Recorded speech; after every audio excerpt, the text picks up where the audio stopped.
Мынау Қытайдан келген қазақтар көп дәстүрін сақтап қалған ғой. Мынау қайрақтас. Қайраған кезде мынау ұшынан бастап былай қарай қайрап кете береді екен. Міне бізде пиалай бар ма? Бізде негізі дұрыс емесін білмеймін. Бізде пиалайды алады да бейтіп қайрайды. Негізінде бұл өзім құп көрмеймін. Себебі бұрынғы қазақтар қылышты да осылай қайраған екен.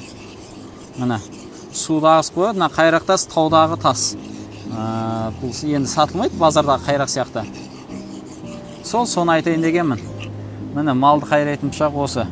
Одан бөлек мен алтын қоңызбен айналсам ғой. Алтын қоңызды айта кетейін. Емді қасиетін бәрі білетін шығар, енді простатитке екен. Бірақ бұны көбісі ішу жолын білмейді. Неге десеңіздер, больницаға түсіп жатқандар көп ақ. Сол үшін байқап ішу үшін маған өзіме жазыңыздар, мен айтамын, міне былай ішесің деп ше бірінші күннен. Ары қарай қалай әсер байланысты мен ары қарай да айтып отырамын. Неге десеңіздер, бұл бірінші күні айта сағанмен біте салмайды, бірінші күні біреуін ішеді, онтақтап ары қарай қатты әсер етпесе демаламыз да, демалмаймыз да, жай әсер етсе не істейміз деген сияқты. Соның бәрі мен айтып отырамын.